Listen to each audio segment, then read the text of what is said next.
You are now watching the Quarterly Review Replay featuring Dr. Debbie Dalton, sponsored by the Medical Association of Georgia. Well, good evening, everybody. Thanks for joining us today. I'm Debbie Dalton. I'm the president of the Medical Association of Georgia.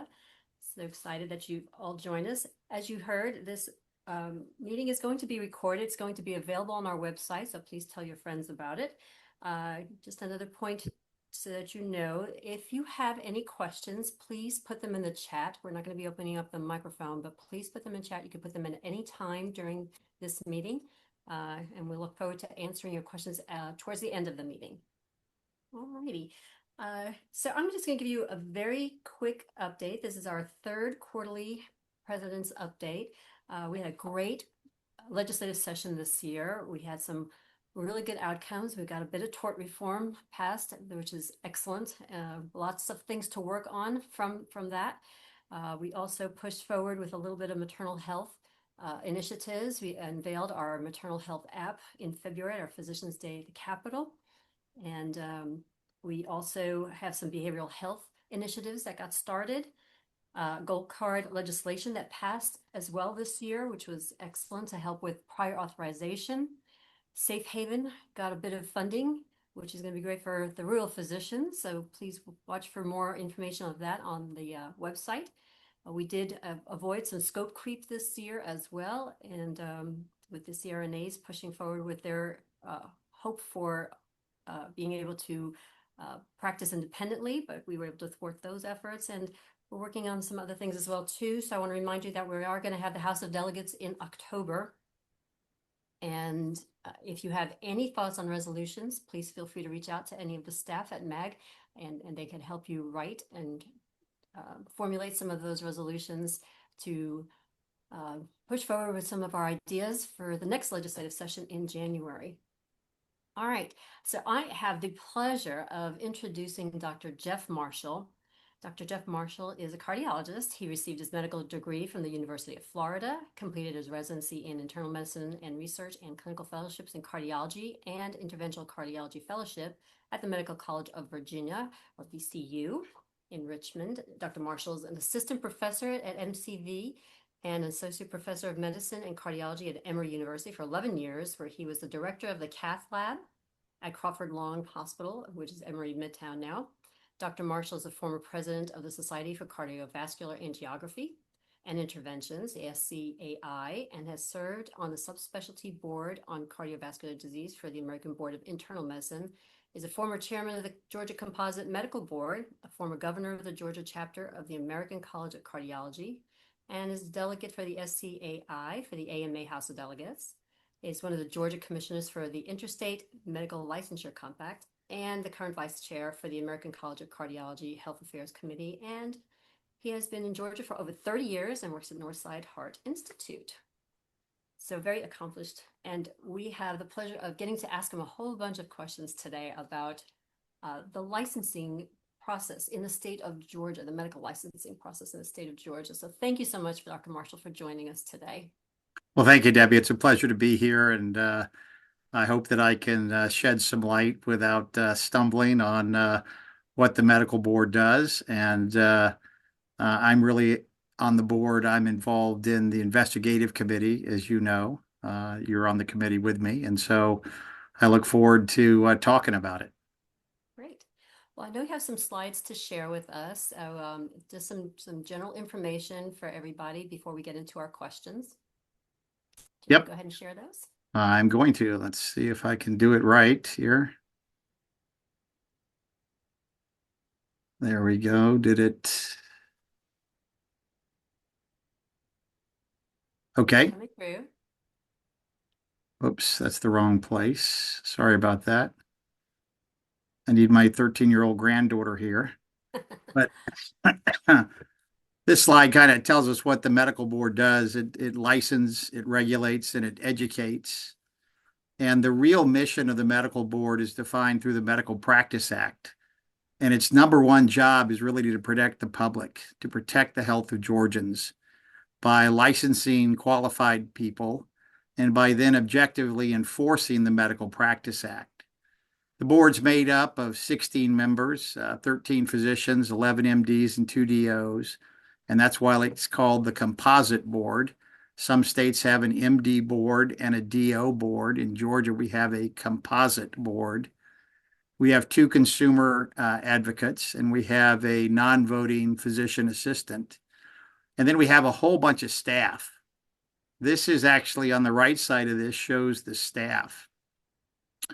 And the staff is composed of lots of people, but including investigators, which are actually post-certified officers that actually at the board meetings, they carry weapons, they go around and do the investigations for the Composite Board of Medicine. And they work very hard.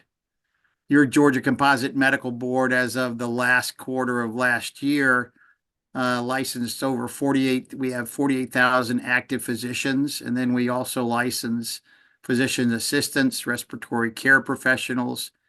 There's a special license if you own a pain management clinic, acupuncture, cosmetic laser, genetic counselors, orthotics and prosthetics, perfusion. So the total in Georgia that we license around 65,000. And that's not a single nurse or APRN. There are 4 divisions within the Georgia Composite Medical Board, and tonight our questions are going to be about the investigative divisions. So that's all I really had to say about the board. Okay, great, thank you. So, you know, a lot of times most physicians fly under the radar with regards to the medical board, but you do get you know, noticed of it when there's a complaint against a physician, and they'll come to the board, and the board is required to investigate every complaint that comes through on any physician. So can you talk about how that process works, what kind of complaints that the board does investigate? Yeah, it's so anybody can make a complaint to the board. It's actually pretty easy. You can go to the Composite Board website and you do it online. And they can complain about no parking or the color of the paint, or they can complain about medical care. And the board has to investigate every complaint. And the complaints vary from month to month, but it can be over 100 a month. It's a lot of work that our investigators and our staff do. It turns out that we divide these complaints into really 5 categories. One is just kind of substandard medical care. So if somebody of a lawsuit gets settled for over a certain amount of money, that report goes to the National Practitioner Data Bank. Those things automatically get reported to the Georgia Composite Medical Board electronically. So that would be substandard medical care. There's missed or delayed diagnoses and medical errors that can come to us several ways, through patients, through somebody in the office, through anybody. A big one that makes the news a lot, fortunately it's been kind of tamped down, is really inappropriate prescribing. So overprescribing of narcotics is a big thing in the country. I think everybody knows about that. And then there are things like unprofessional conduct. You don't sign your death certificates on time. You're violating patient confidentiality or HIPAA or things like that. And then one that's got a lot of notice in Georgia, thanks to the Atlanta Journal-Constitution, would be sexual misconduct or boundary violations. So those are kind of the big 5 that we see. And the process is easy for folks to make complaints. A lot of them are dismissed because they're not of merit, but the ones that have merit, we investigate very, very carefully. And all NPDB reports are going to be reviewed by somebody at the board as well, too. But can you talk about what does not get handled by the medical board?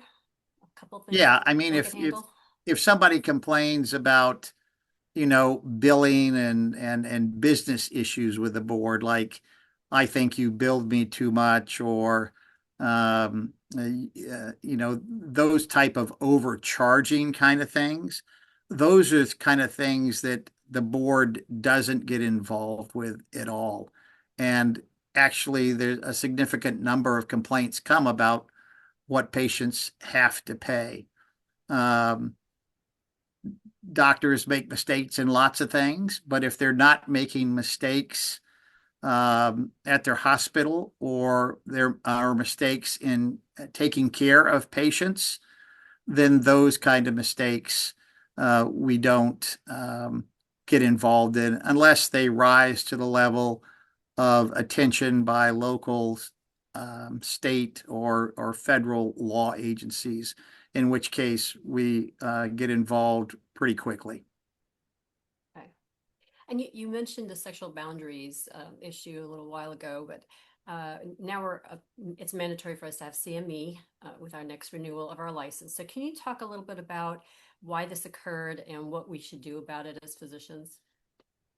Yeah, I mean, I think everybody understands that all providers, but physicians particularly, are the heads of their care team, and with that authority comes responsibility. There's a power gradient between each of us as a physician and our patients and the people that we work with. And occasionally, well, I would say rarely a physician will use that power gradient and abuse that and have boundary violations, we call them. So any type of sexual activity with a patient, and a patient is defined as somebody you have a doctor-patient relationship with, even if you dismiss them from your practice. If you wanted to, quote, date somebody that was a former patient, you'd have to wait 2 years. And for psychiatrists, actually, the answer to that is never. They're always your patient. But, people are people, and sometimes the desires overcome the logic, and people get involved in romantic relationships with patients. That got a lot of press from the Atlanta Journal-Constitution several years ago. I believe the author of that, or the editor of that at the AJC, won some national prizes. The story wasn't just about Georgia, but it was about all states and how states may not have been a decade or more quite as fastidious about punishment of people with boundary violations. That actually resulted in the Federation of the Society of Medical Boards. So medical boards are a states' rights issue. If you have a state license in Georgia, you have a state license in Georgia. You can't practice in Tennessee or anywhere else. And so there is a group called the Federation of the Society of Medical Boards, which all the state medical boards belong to. And members of that organization actually published a treatise about boundary violations that is quite powerful, and all states now abide by that. Okay, thank you. And anything new going on with regards to the PDMP or prescribing opioids or narcotics? Anything you want to mention about that? Yeah, the PDMP is the state-run database that logs all opioid and controlled substances that are prescribed in the state by patient name and by physician. This came in response to the opioid crisis, and that one thing alone actually has helped reduce the abuse of opioids. The pill mills really slowly got stopped while you or I were actually on the board during that time period. And the PDMP is a powerful tool for our investigators. Everybody must register for the PDMP, and everybody must take these 2 hours, I believe, every time you renew your license. And if you prescribe opioids, you are required to check the PDMP before you write an opioid prescription. And the reason for that is you and I may not know where a said patient is getting prescriptions from. But if somebody is doctor shopping for opioids and they're going to 5 or 10 different doctors and 10 or 20 different pharmacies, that data is on the PDMP. And so we are all required to belong. Great. Just want to remind everybody that if you have any questions, even things that we have not discussed yet, please feel free to put the question in the chat for us so we can answer them later on. So let me ask you, Dr. Marshall, can I write a prescription for my family member, my friends, or even for myself? Well, there are laws surrounding who we should write prescriptions for. And the easy thing to remember is if you have a doctor-patient relationship with somebody and you are seeing them and you are writing a note, whether it's a handwritten note or in your EMR, that establishes a doctor-patient relationship. So in general, it's taboo to write prescriptions for our family members for several reasons. One is the ethical issue with maybe being too close to people and having those folks having leverage on you to write prescriptions that maybe you shouldn't. And then I don't ever think it's good to write a prescription for yourself for the same obvious reason. Um, people can get into big trouble with this. Simple things can go awry, right? Somebody gets in a car accident, they're hurting bad. You see their pain and suffering, and you think, well, I'll just write them for this one pain medicine. That tends to be a really slippery slope from which a lot of people can't recover. So I think the rule of thumb is don't write prescriptions for your family members and don't write prescriptions for yourself or your neighbors. It's just we see way too many people get in trouble with that. Would you agree? Yes, yeah. Because you never know the outcome, and it's all good when nothing goes wrong. But if something does go wrong, then it's definitely going to be noted. Okay, thank you. There was a lot of discussion last year and again this year about signing death certificates. So can you tell us a little bit more about signing death certificates and the legislation that came out of that discussion as well? Yeah, it's our responsibility to sign death certificates for lots of reasons. One is the death certificate is the way that the state follows cause of death in every state in the union. Um, and so it has a societal importance so that we understand why people are dying. Uh, in addition, it's a legal document that I'm sure if you've had mother, father, sister, brother die in your family, you can't do much of anything without that death certificate. And sometimes doctors get in this uh, tussle about who should sign it. So maybe you haven't seen somebody in a year and they die at home and they're taken to an emergency room in another place, maybe not in your city or your hospital. Well, the ER doctors don't know that patient. And these tussles between the family doctor or the primary doctor and the ER doctors or the hospitalist or whatever became pretty egregious, and death certificates were not being signed for a very long time. And the funeral directors appropriately, I think, approached the legislature and changed the requirements for signing death certificates and included the fact that our extenders, our APPs, could also sign death certificates for us. But there is a time deadline on that. And if you don't sign your death certificates in a timely fashion, not only might the family, because they can't get legal things done, complain, but the funeral director is certainly going to complain. And this rose to the very highest levels within the state government. I think you may have been the chairman of the board when that happened.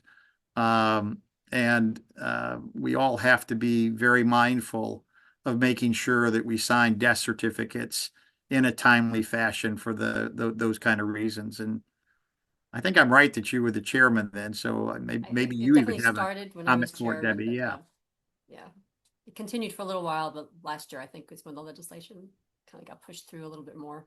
yeah. Well, it's important because families can get closure. Insurance companies can't pay out or take care of business as well too. So it's really important for the families to get closure. Okay, well, thank you. So, do physicians need to report to our medical board the state disciplinary actions or lawsuits, even if they're in another state, and another state reprimanded them for whatever reason? Do they have to report it to Georgia? Absolutely. If you have a disciplinary action from another state, you're required to report it to the board within 30 days. Failure to do so is a violation of the Medical Practice Act.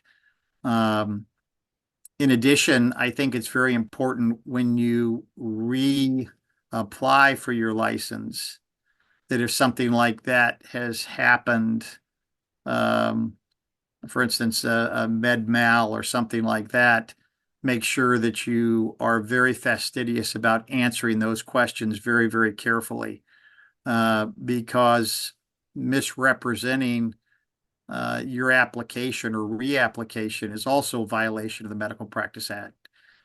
And I know a lot of us now work in big, we work for hospitals or we work in large practices, and maybe somebody fills those reapplications out for us.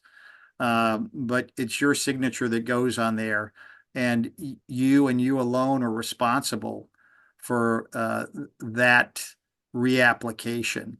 So yes, you must report problems in other states. And with telemedicine, a lot of physicians now have licenses in multiple states. And as we said, your medical license is a state's rights issue. And the requirements in this state, like the opioid 2 hours that you have to get, might be different than in another state. Even some of the neighboring states, Georgia, Alabama, they have different CME and other requirements, and failure to meet those requirements in another state could actually be a violation of their Medical Practice Act that then could ding you. So you have to be fastidious about your application and reapplication. Yeah, and even if you get named in a lawsuit as well and a case gets dismissed or there's no payout or and you think it's just gone, that needs to be reported as well. Excuse me. All My wife's righty. been visiting the grandkids, so I'm starting to get the cough she has. That Um, happens. yes, you if there anytime you're involved in a lawsuit, those do sunset. I forget the exact number of years at which they sunset, but if you reapply and you've had some type of med mal action or even a lawsuit, you've got to report that. If there's a settlement, that has to be reported immediately. And the application's pretty good about telling you what you have to report. Um, the Medical Practice Act is very long. Not even you and I, who are on the board, know all the details. There's some rule makers on the board that seem to know all the rules, Right. but most of us don't know every rule. Unfortunately, just like criminal law, ignorance about the law is not an excuse. So, if something like that happens, you're certainly going to have an attorney or somebody at the hospital involved. Ask them what your requirement is. Ask them, what do I need to do? Should I report this? When should I report this? We all have lots of help nowadays, and we should utilize that expertise. And does getting named in a lawsuit, does that affect our license in particular? Like you wouldn't necessarily lose your license just because you were named in a lawsuit or you had a very large payment because of a lawsuit, correct? Not necessarily. That's correct. So,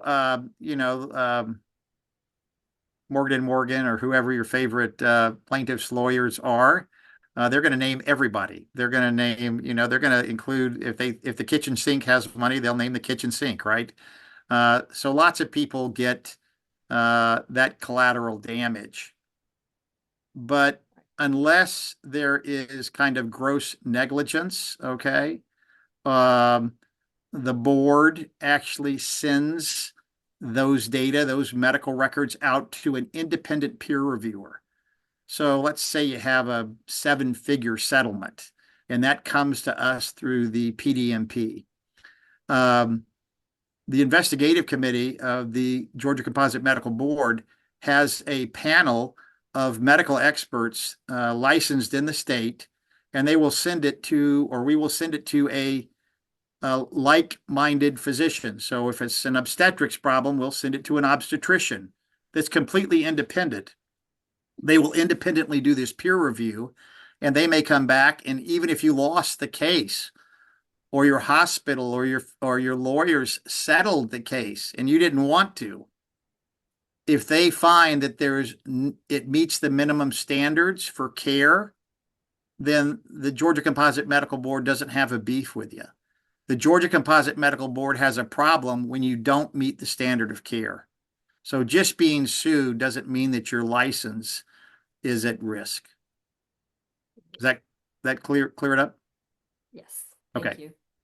And although we could possibly be making mistakes professionally, of course, and get named in our lawsuits, but we also we're human, so we can make mistakes in our personal lives. So talk to us about how being affected being involved in a crime, let's say, I'll give you, for instance, a low-ranking one like a DUI, but certainly there are physicians who are involved in much worse crime cases. So that the fact that they're a part of, not that it affected them, but what they did. So can you talk a little bit about how that affects your license? Yeah, I think it's a couple of different things. Let's talk about like the DUI. So, all physicians train for, and all medical providers train for a long time to become experts at what they do. And not only have each physician or provider invested a lot in themselves, society has invested a lot in healthcare providers and physicians in particular. And like all people, physicians can be prone to addiction, whether it's alcohol or other drugs. And if that occurs and you get caught by the law, or it's impairing your ability to be a good physician and you get reported to the board, there's actually a safety net, okay? Because we want to keep good doctors practicing. And doctors, like you said, can have problems like anybody. We're not immune to addictions or bad things that happen in people's life, the death of a spouse and you begin to drink, or all kinds of tragedies, right? The Physicians Health Program, the PHP, and other types of safety nets. I know that MAG also has started a safety net for physicians regarding burnout and all these kinds of things. But if you get referred to wellness because of this problem, let's say I have a drinking problem and my nurse says, gosh, Dr. Marshall doesn't seem to be providing the care he used to, and they report me to the board. The board will contact me, and one of the things they might offer right away is to join the PHP. And then you get an evaluation, what we call a mental physical evaluation.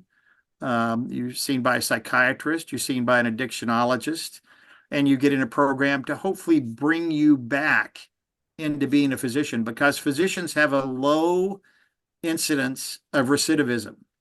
So if we can keep physicians working no matter what their addiction, then we keep those physicians hopefully in the state, because we're not making enough physicians. There's huge physician shortages, as we all know, from our clinics, at how huge they are. So if you go that route, and most people do, then the board considers that an illness. And that is taken care of in a different fashion than if, say, you are an armed bank robber. Okay. Felons do not have medical licenses. Okay.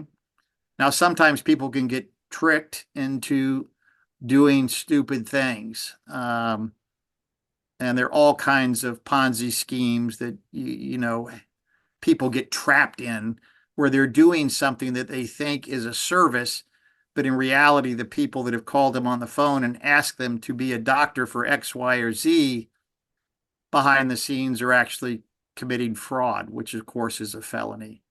Those kind of things, the PHP, the illness, and the felonies, no matter whether you are knowledgeable or not knowledgeable, are treated in very different ways.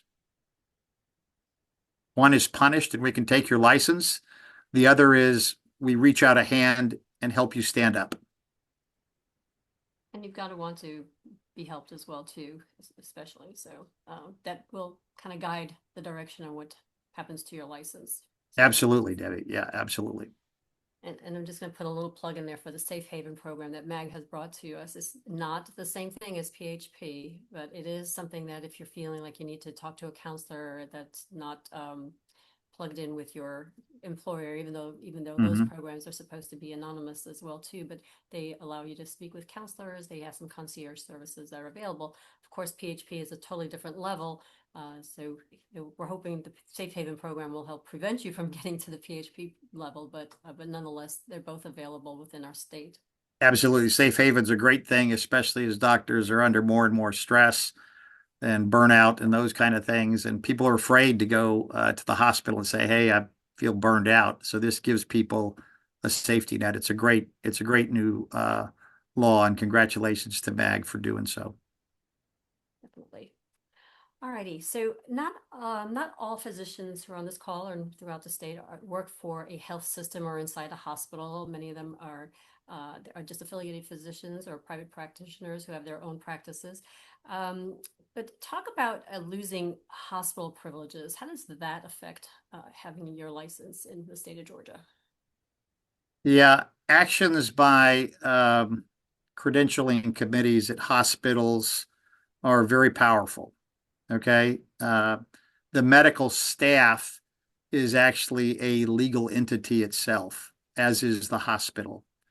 And the hospital is independent. And when I was in private practice or when I was on the faculty at Emory, we belonged to the medical staff. We weren't necessarily employees. But even employees are part of the medical staff process. There are a couple of nuances here that everybody should know about. If you ever lose your privileges at a hospital, or they take credentials away from you, and most importantly, this little nuance is something everybody needs to hear very carefully. If you are under investigation, your hospital comes to you and says, Dr. Marshall, we've noticed that you're having more complications than your peer group, and we're giving you notice that you're under investigation for quality issues. If that happens to you and you resign from the hospital, whether you just want to retire or whether you're trying to avoid investigation, that is immediately reportable to the National Practitioner Data Bank. And if that happens, the Georgia Composite Medical Board is going to be notified immediately. So loss of clinical privileges, suspension, those kinds of things that happen within the hospital walls are very deleterious and are seen by the board as a big issue. And it's seen by a big issue by the National Practitioner Data Bank. If you're ever reported to the National Practitioner Data Bank, that almost never, I won't say never, unless it's a mistake by some entity that reports you to the NPDB, that never goes away. That's always visible. When you try to get on an insurance carrier, if you want privileges in another hospital, that National Practitioner Data Bank record of you stays with you like a tattoo on your forehead. It never goes away. So avoiding those kinds of situations is important. And that one nuance of being under investigation if somebody comes to the hospital and says, "Hey, you're under investigation, why don't you just resign?" Don't just have some kind of knee-jerk reaction. Consult a lawyer and make sure that you're protected if you do resign your hospital privileges. That's a really important nuance that a lot of people don't know about. Yeah. And just for everybody in the audience too, if you ever get a letter from the Composite Medical Board just requesting information, please don't ignore it. We most of us are physicians, so we just want to hear from you. Sometimes we ask you to come down for an interview as well too. And again, it doesn't mean that you're in trouble, doesn't mean that your license is in jeopardy, but we need to hear from you. We need to get information. So if you do get a letter, please respond. Be detailed, give all the information that's requested, because that will help your case as well too. And if you do get called for an interview, it's voluntary when you come down for an interview, but we'd like to hear from the physicians and hear your perspective. That's a great All right. point, Debbie. It's when we call somebody for an interview, it is totally voluntary, but we get complaints that are written. We get complaints that may be all different ways, and our investigators go out and they talk to one side of the complainant, right? And the physician may write something about it, but sometimes the nuance about a clinical problem or anything is best handled with doctors talking to doctors. And that is a real powerful thing. We know what other physicians are going through, and that verbal communication, that live verbal communication, I'm glad COVID is gone and we can do it live again, is really important for us on the board, understanding you in our role in trying to protect the public. And we know it's stressful and anxiety provoking. We really do. So, but we really do want to hear from the physicians, especially their side of the story. Absolutely. All right, a couple more things. I wanted you to maybe hit on some points that might be important for people when they're renewing their license, what they need to know about that. Yeah, I mean, the first thing I would say is you have to renew your license. Practicing without a license in Georgia is a violation of the Medical Practice Act. And, I don't ever let my driver's license or my passport expire if I want to drive or I want to travel. I'm acutely aware of that. And sometimes we let our guard down because other people maybe are completing our applications and we don't know when our license is set to expire. Like we said about signing a reapplication that somebody else has filled out, you're responsible. You are also singularly responsible for renewing your license on time. When you do so, make sure that you answer everything honestly, completely, because even an accident on your reapplication uh, that is caught, and we have ways of catching that, can be, again, a violation of the Medical Practice Act. So, number one, don't let your license expire. And number two, if you realize it's expired, stop practicing and call the board. There is a short grace period there, okay? But don't practice without a medical license. That's if you're as old as I am, that we would call that a real bozo no-no. And you have to renew by the last day of the month of your birthday. Exactly. So just remember that. Every 2 years. You get an email from the medical board to remind you, but you don't get frequent emails. You just get the one. So hopefully you have given us the correct email address so that it gets to the correct email so you can see that. But please remember to do that before the end of the month. And then there's a 3-month grace period. Yep. For a late, you can find a little bit more, but you have that 3 months to apply as a late renewal.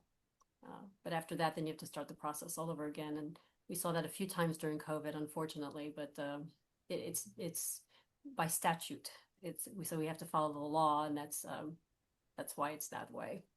Absolutely. And I think everybody can remember their birthday, and it's every other year. Yep. All righty. I wanted you to maybe touch on um, how there are a lot more clinics that are out there that are being owned and run by nurse practitioners, and how physicians can work with those nurse practitioners and stay compliant with the law as well too. Yeah, so a nurse practitioner has to have I sometimes get this wrong, a supervising physician. No, they have to have, that's PAs. They have to have Delegating. a delegating physician. So nurse practitioners in our state cannot practice independently. I think that's personally important. I know that MAG thinks that's important. But if a nurse practitioner, let's say, owns an infusion center and they need a physician uh, to create nurse protocols for infusing whatever it is they're going to do, you are forbidden by statute doing that with an APRN that you supervise. So let's say that, I don't know, let's make it personal. Let's say my daughter is an APRN and I'm her delegating physician, and she and her husband think that they can, you know, get a new car if they start business X, Y, or Z. It's against the law for me to be the medical director of their infusion center. This is a confusing thing to people, and it's not just does she pay me $500 a month to do this? Is there payment in kind that I would be receiving? Um, so just don't fall for that trap. Do not work for any APRN that you are the delegating physician for. Yeah, you cannot be employed by that nurse practitioner. Right. Okay, great. And can you just talk a little bit about the IMLC? Sure. The Interstate Medical Licensure Compact is a federally established organization. Compacts are just legal um, arrangements between two or more states to cooperate. There's certain rules that you have to follow to start a compact. For instance, the metro in Washington, D.C. goes to Maryland, it goes to Virginia, and it goes to Washington, D.C. And so the metro actually has a compact. Sorry about that. I have a real phone in my house. Um, and hopefully my wife will answer it. But that compact for the metro in Washington, D.C. is established by federal statute. Okay. And we said before that owning a physician or having a physician license in Georgia is just a license in Georgia. And so, sorry about that. So the bottom line is if I want to go to work in Tennessee, I have to apply and get a full license in Tennessee before the initiation or the inception of the Interstate Medical Licensure Compact. There are now 41 states in the U.S., including and two territories, Washington, D.C. and Guam, that belong to the Interstate Medical Licensure Compact. And if you have a license, if you will, the old-fashioned way in Georgia, and you want to go work in Tennessee, you can do so through the IMLC. There's a single application you fill out, and as long as you're in good standing in your state and meet certain criteria, which are pretty simple, and you can go on the IMLC website and see those criteria, they're quite simple, then you can very expeditiously get a license in any other IMLC state or territory. The other thing is this allows states to share disciplinary data in a much faster way. It used to be if you got in trouble in Hawaii and they didn't tell you about it, and some guy moves from Hawaii to Georgia, there might be a problem with that physician, some disciplinary problem that we didn't know about. That happens instantaneously now between IMLC states, those states that belong to the Interstate Medical Licensure Compact. It's a great thing if you want to, practice in multiple states. A lot of people that live on the border with South Carolina, Alabama, and Tennessee actually can get licenses pretty easy. And if you want me to, I can show you the map of those states real quick with a slide, or If people you can have it ask available, questions. that'd be great. Sure. And especially now with telemedicine too, it's important to know that if you're taking care of a patient in another state, you need to have a license in that state too. Okay.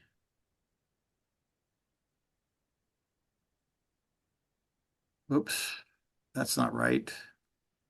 Here's the IMLC map right there. So you can see that South Carolina, one of our neighboring states, is not. North Carolina is not, but Alabama, Georgia, Florida, the ones in dark blue are the ones that actually belong. The one in light blue are ones that are considering or close to having it done. And then the ones in gray don't yet have it. So you can find this on the IMLC website. Well, thank you.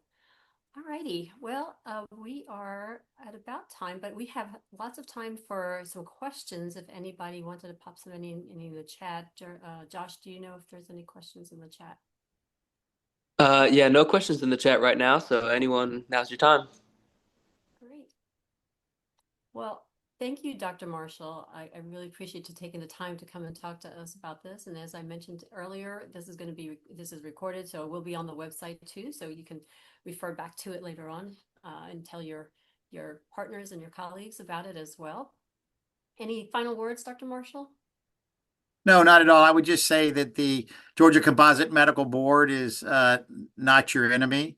It's composed mostly of physicians, and while our primary goal is to protect the public, we do understand that people make mistakes, and we really are there to serve. So you can very easily find us on the GCMB website, and I have people call me all the time about questions, and I know that you're happy to do that, Debbie, and I am too. And For sure. I thank you, Mrs. President, and the entire MAG organization for inviting me. Thanks very much. Thank you. I see Dr. Wilmer has his hand up. Can we open the microphone for Dr. Wilmer? Yep. Hello, and There you go. Jeff and Dr. Dalton, thank you for your service to the state. I feel more comfortable now with your leadership.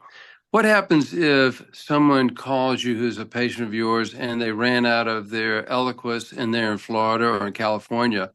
Are you able to fill that prescription, or do you have to have an interstate medical license? Well, I think the real letter of the law is that you're meant to have a medical license for the states that you prescribe. But if it's your patient and it's that kind of emergency, I don't know of anybody that's ever gotten in serious trouble about that. Now, if it were a narcotic, I would probably tell them that I can't do that. But if they ran out of their Eliquis or some kind of medication like that, I have done that, and I don't know of anybody that's ever been disciplined by our board for that kind of prescribing. That being said, I'm not the Attorney General, so I don't actually know the law that well, but I can tell you that for an emergency like that, it's not generally an issue. Debbie, maybe you have a comment as well. Yeah, I think for an emergency, I think you could give like a 3-day supply or something to that effect. I mean, it just depends on what the emergency is. I mean, you can't give them a month's supply. I don't believe, because nobody's gone on vacation for a whole month or lost their prescription. But nonetheless, I think in an emergency, if something should come up to the medical board, I think they would look at it and say, well, it was an emergency, and we probably would be pretty lenient. But again, the letter of the law is no, but we're going to be looking at it And there's a nice suggestion in the chat too that I have done before as well. And with all the pharmacies all over the United States, true. Walgreens and CVS, you can call your local CVS where they get their medicines and ask them to transfer the prescription. Correct. Good. Thank y'all. And thank you, Dr. Gober. Any other hands raised? I'm trying to see if I can see those or any other questions. No hands raised. There was an additional comment in the chat. Dr. Johnson says, what I've done in the past is called into a local Georgia pharmacy, ask the patient to transfer them through. So. Thank you, everybody, for joining us. Please feel free to reach out whenever you have any questions. If there's any concerns or any information that you want to pass along to us too, we're happy to pass it along. So thank you, everybody, for joining us tonight. And thank you, Dr. Marshall, for being here. And if you have an opportunity, please thank all your local legislators who helped support all of the MAG efforts this past legislative session. And we're happy to share that information with you too, if you'd like to get information on who those legislators were and how to get a hold of them too. MAG had a lot of successes. Thank you for inviting me. Have a nice evening. You too. Thank you so much. Bye, everybody.